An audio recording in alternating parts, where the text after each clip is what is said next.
Firstly, I'd like to take a minute to respectfully acknowledge the traditional landowners, elders, and custodians of this land, in particular the Gunditjmara people of Warrnambool, southwest Victoria.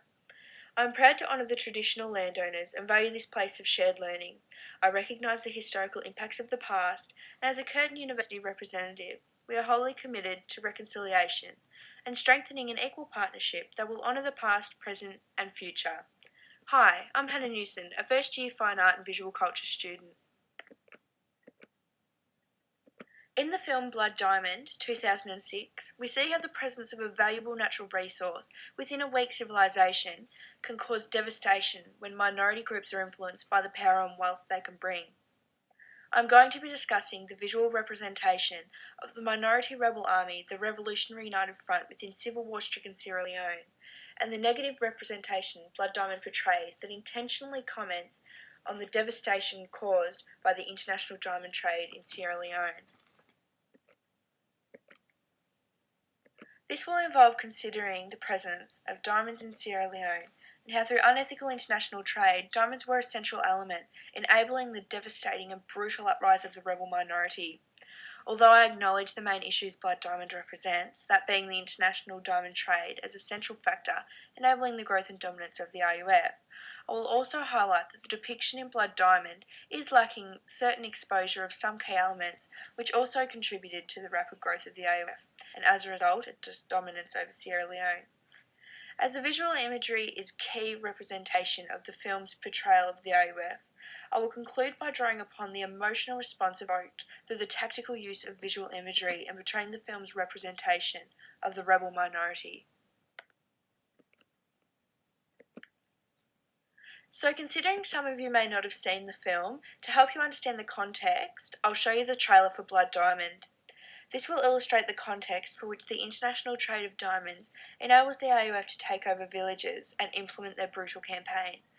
I will ask you to pay close attention though to the visual representation of the rebel army in particular during the trailer, as that will be the focus of my discussion. It came from the heart of the earth.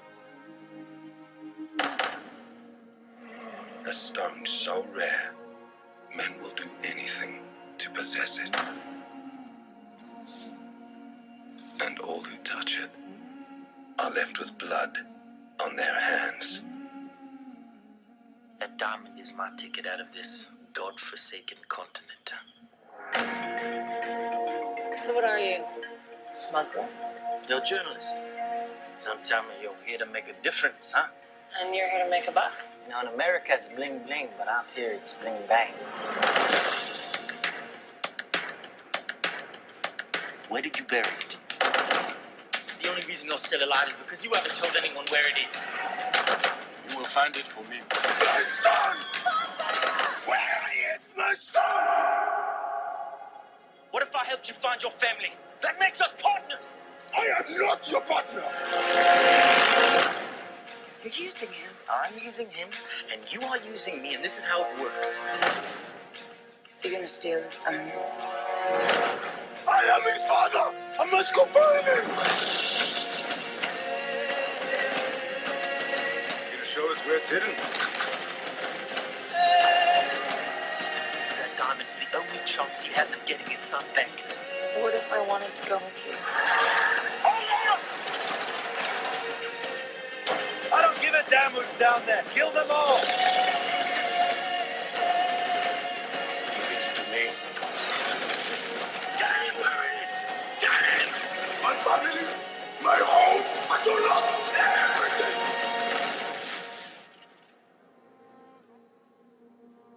I will find you. If it takes my life.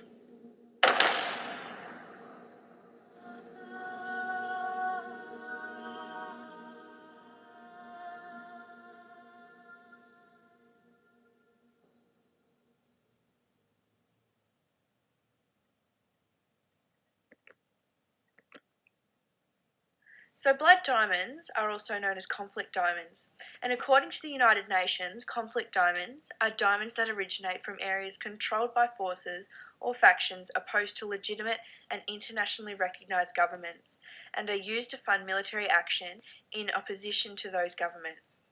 The RUF is represented blatantly throughout the film as participants exploiting the international trade of conflict diamonds.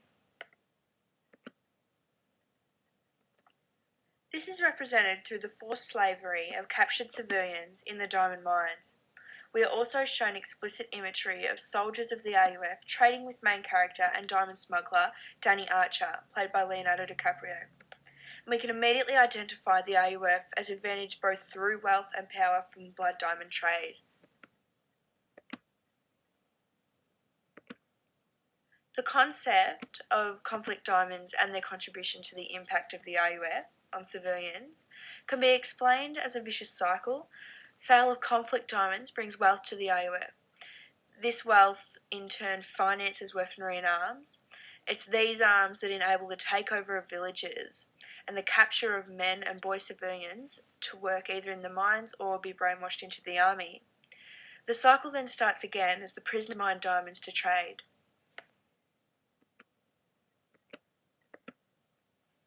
International trade of conflict diamonds is represented as a key revenue raiser for financing the war crimes of the RUF. You can see how some have pointed to the international trade in diamonds as the most important element to understanding the war. However,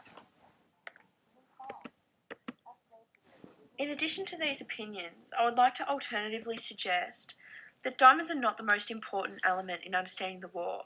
Yes, the international trade of diamonds did financially enable the brutal uprise of the RUF, but there are also local contributing factors that increased the effective takeover. These are discussed by O'Brien, 1996, being a lack of integral governing order, resulting in poor quality of life and a lack of opportunities for education or quality of life in the future. The underdeveloped state of Sierra Leone during post-colonial struggles left the quality of life for youth lacking. There was little direction and little motivation, and this left much of the youth disaffected and unable to resist the recruitment into the strong direction the rebel group proposed. And although not portrayed as a central concern in Blood Diamond, the visual imagery of the cultural and lack of communal development paved way for the rapid uprise of the Revolutionary United Front. It is the imagery of child soldiers in particular used in the film that represents the RUF as a minority capable of inhumane injustice. I would like to show you a scene that encapsulates the negative imagery of the RUF that's represented and the ugly portrayal of this minority. Make you invisible to your enemies. Bullets will bounce off. Hey yo, buy a beat, you brother saying out loud. It means the land is great, so we gotta work now. We gotta come together, bind together, to everything possible just to be together. Tell me that you have Superboy a killer, place yes, that huh? well, here's our chance to Commando. come on, we can build it. Foreigners are the cause of the problems. Kobe Sanko's overflow notes would exploit. Arch, the baby killer. I am the master of disaster. You will destroy her.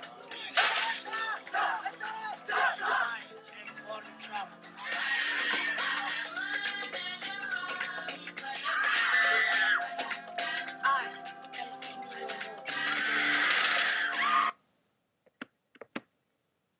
The scene presents the lifestyle of the rebel army as something similar to a party life with no rules or regulations.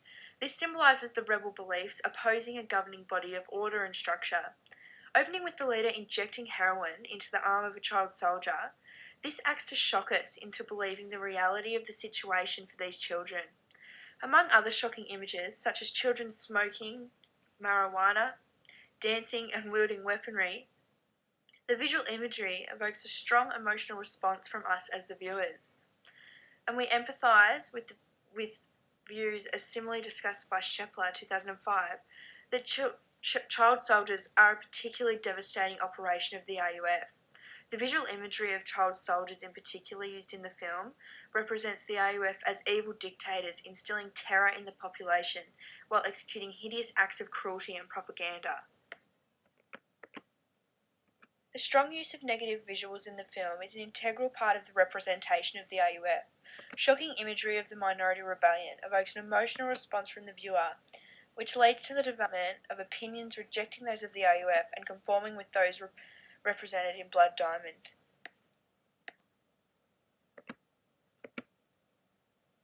I'll finish up by concluding that Blood Diamond portrays a confronting but realistic image of the RUF's role in the 1990s Civil War in a fragile post-colonial Sierra Leone.